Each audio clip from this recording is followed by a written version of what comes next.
Film ini dimulai dengan kisah seorang bocah perempuan bernama Mei yang diculik oleh kelompok mafia Rusia yang dipimpin oleh Emily Dochesky. Dalam kondisi ketakutan, Mei dipaksa untuk menuliskan serangkaian angka yang diinginkan oleh kelompok tersebut. Don't know what you're talking about. I don't I swear I don't.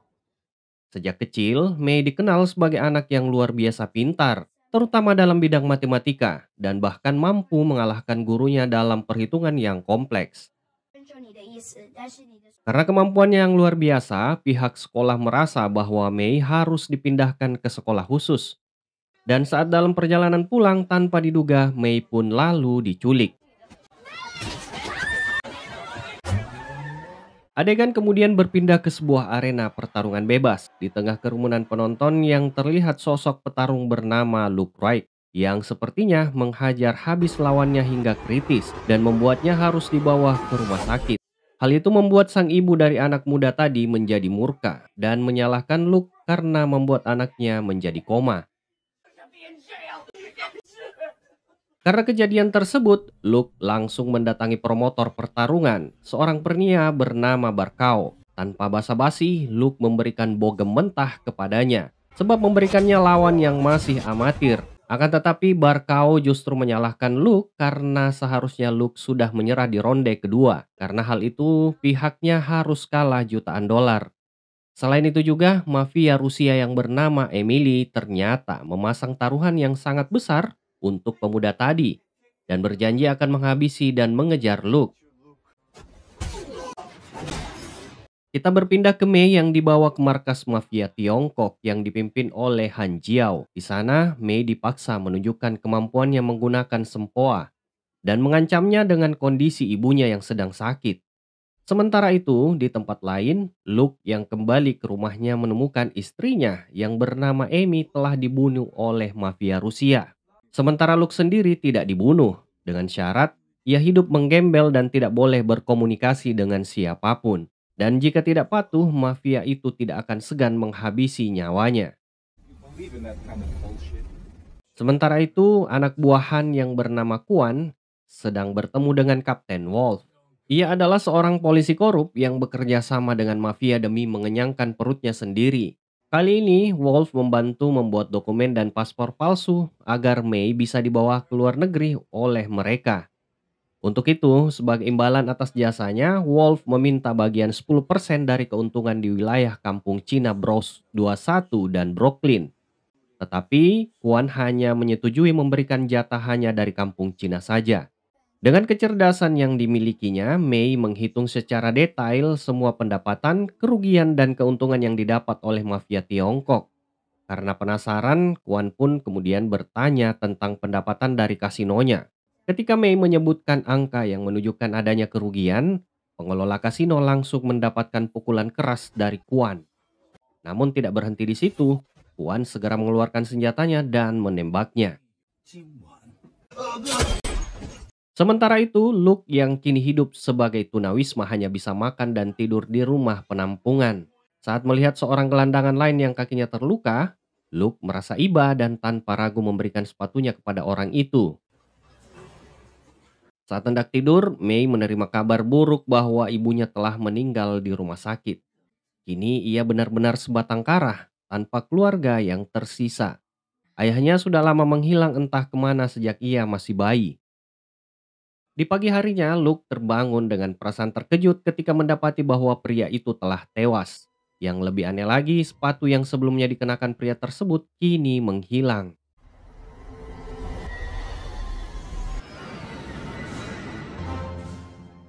Sementara itu, Han menyerahkan selembar kertas kepada Mei, berisi deretan angka yang tampak sangat penting bagi mereka. Han pun menegaskan bahwa Mei harus menghafalkannya dengan baik, karena angka-angka itu yang nampak sangat penting bagi mereka.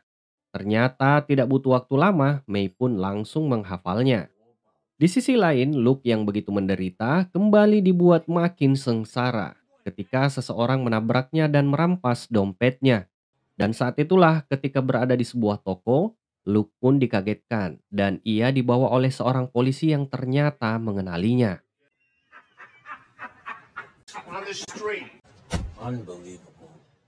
Saat Mei berada di dalam mobil, tiba-tiba mafia Rusia datang menyerangnya. Terlihat Juan mengarahkan pistol ke Mei, nyaris menembaknya demi kode angka itu. Namun sebelum sempat melepaskan tembakan, mafia Rusia lebih dulu menembaki Juan dan mafia Rusia tersebut berhasil menculik Mei. Berpindah ke Luke yang dibawa oleh polisi ke sebuah gedung tua. Dan tanpa banyak bicara mereka langsung memukulinya. Dan barulah terungkap ternyata dulu Luke adalah seorang polisi jujur yang menolak terlibat dalam praktik kotor mereka. Karena menolak tunduk, Luke pun disingkirkan dan dicap sebagai pengkhianat. You ought to know that, Lasky. You're gonna lose that bet. Shoot me in the back. Mei kini berdiri di hadapan bos mafia Rusia. Meskipun diancam, ia menolak memberikan kode angka itu. Untuk membujuknya, seorang wanita Cina dikerahkan. Namun Mei justru mengejeknya, menyebutnya bodoh karena yakin mafia tetap akan membunuhnya begitu mendapatkan kode tersebut. Tell him he wants to know. All you do. Tak berselang lama kepolisian New York tiba di lokasi tersebut dan mengepungnya. Dan ternyata si Kapten Wolf justru memanfaatkan situasi ini untuk mendapatkan keuntungan dari dua kubu mafia yang akan memperebutkan Mei. Disitulah Mei memanfaatkan kekacauan untuk melarikan diri dan berhasil kabur sebelum mereka menyadarinya. Sementara itu Kapten Wolf mencapai kesepakatan dengan dua kelompok mafia. Namun di sini Wolf menyadari sebenarnya apa yang dimiliki gadis kecil itu.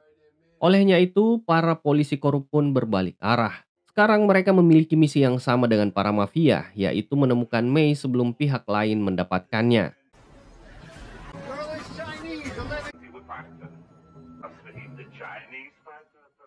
Han mengancam Kuan untuk segera menemukan Mei lebih dulu. Jika tidak, nyawanya jadi taruhannya. Sementara itu, Luke yang sudah putus asa berdiri di atas rel, berniat mengakhiri hidupnya. Namun saat hendak melompat, ia melihat seorang gadis kecil begitu ketakutan. Niatnya pun goyah dan ia memilih untuk duduk kembali.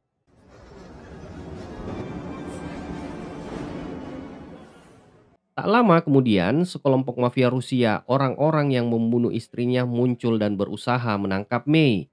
Tanpa pikir panjang, Luke langsung berlari mengejar kereta. Dan ia bertekad untuk menyelamatkan gadis itu.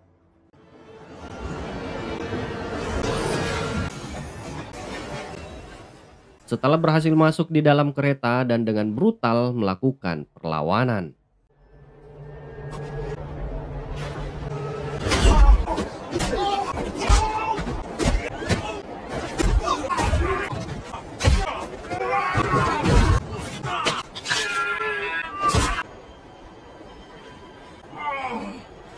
You got bad information.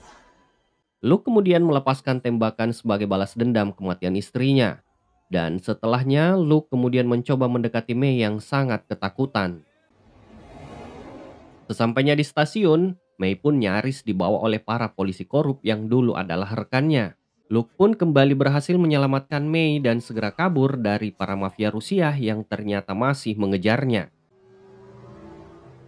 Setelah terdesak di gang buntu, Luke tidak punya pilihan lain selain melawan. Dengan cepat ia menghabisi para pengejarnya satu persatu. Suara keributan itu pun menarik perhatian, membuat situasi di kota semakin kacau. Sementara itu, Kapten Wolf nampak terkejut sebab Mei kini bersama Luke. Captain Wolf. Those look right. Berbekal uang yang tadi diambil dari para mafia, Luke menyewa kamar di sebuah hotel mewah agar mereka bisa beristirahat sejenak. Namun tanpa mereka sadari, mafia Cina ternyata telah memasang alat pelacak di baju Mei, yang membuat posisi mereka telah diketahui. Di dalam kamar hotel, Mei mengucapkan terima kasih kepada Luke karena telah menyelamatkannya. Namun Luke justru dialah yang berterima kasih ke Mei karena telah memberinya tujuan baru dalam hidupnya yang sebelumnya terasa kosong. Di waktu yang sama, Luke meminta Mei untuk menceritakan angka-angka yang dihafalkannya.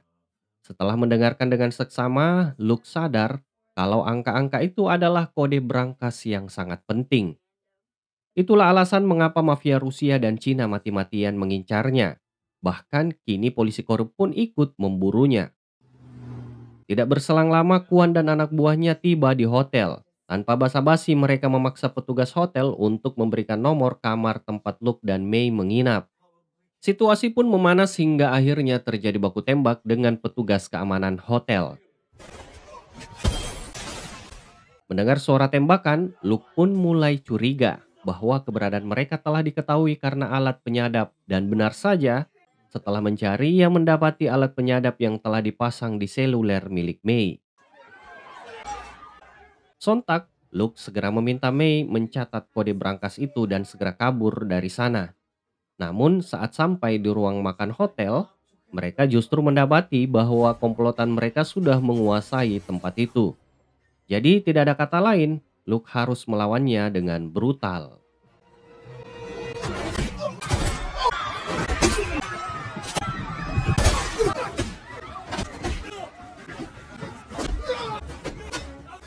Dikarenakan jumlah musuh yang terlalu banyak membuat Luke kewalahan.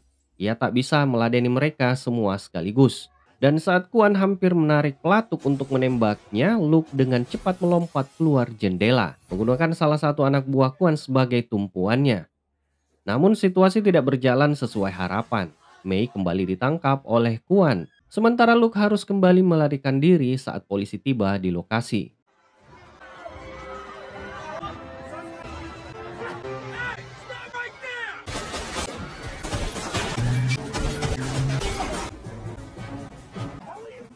Setelah mencuri mobil, Luke melanjutkan perjalanan dengan menggunakan taksi. Memanfaatkan bahasa Rusia yang ia kuasai, Luke pun menyamar sebagai Piotr dan meminta bertemu dengan Vasily, putra bos mafia Rusia Dolchevsky, dengan dalih memiliki kode sandi penting. Sementara itu, di sini terungkap dalam sebuah percakapan antara wali kota dan Kapten Wolf tentang masa lalu Luke. Dulunya ia adalah bagian dari pasukan khusus yang dibentuk untuk memberantas kejahatan di kota lain. Ia dikenal sebagai sosok yang bijaksana dan berintegritas, tetapi justru terjebak dalam lingkungan kepolisian yang korup dan kotor. Salah satu orang yang mengkhianatinya adalah Kapten Wolf sendiri. Sementara wali kota yang kini berkuasa dulunya adalah kapten polisi yang memimpin mereka. Di sisi lain, Mei kembali dibawa ke markas Han Jiao dan ia bersikeras jika tidak memberitahu angka itu kepada siapapun. Sementara itu, Luke dalam perjalanannya ke markas Vasily, agar tidak menimbulkan kecurigaan, ia membawa seorang PSK bersamanya. Setelah Luke berhasil masuk dengan santainya, ia duduk di sebuah kursi bar dan kembali membrutal.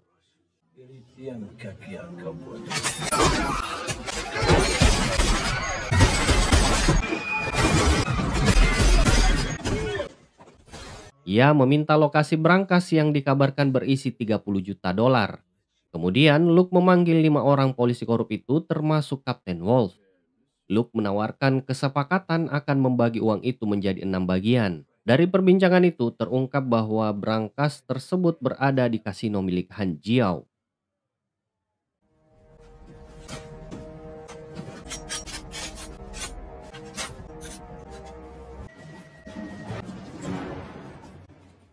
Mereka pun masuk dan langsung menghabisi seluruh mafia Cina yang berjaga di kasino.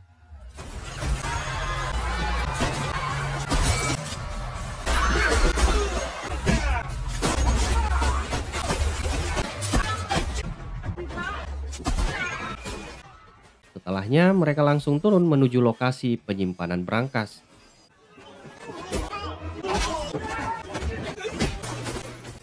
Kini hanya tersisa 4 orang, termasuk Luke yang bersiap membuka brankas. Namun sebelum itu, Luke meminta mereka semua untuk meletakkan senjata di lantai sebagai langkah berjaga-jaga.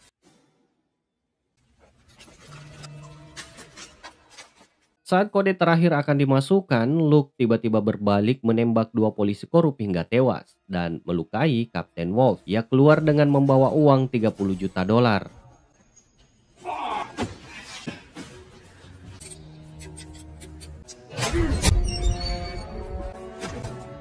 Wolf yang sudah terluka kemudian dimasukkan ke dalam bagasi mobil bersama dengan Vasily. Setelah itu, Luke menghubungi wali kota untuk memberitahukan bahwa uangnya telah berhasil ia dapatkan. Tak lama kemudian ia dihubungkan dengan Alex, mantan rekannya yang dulu mengkhianatinya. Berangkas kedua ternyata berada di ruangan wali kota, berisi CD yang menyimpan bukti kejahatan mereka.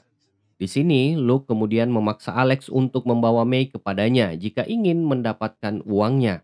Karena tidak punya pilihan lain, Alex menemui Kwon yang masih menahan May. Namun begitu mendapat kesempatan, Alex dengan cepat menghabisi mereka semua. Thank goodness I brought a pen, huh?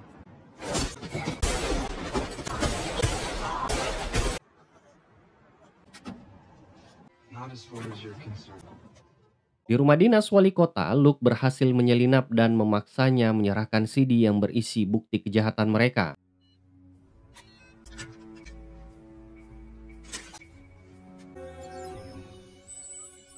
We'll kill you, you know? Keesokan harinya, Luke datang membawa uang dan menemui Alex yang telah membawa May. Di sini Alex hampir menembak May. Akan tetapi biar adil, mereka sepakat bertarung dengan tangan kosong.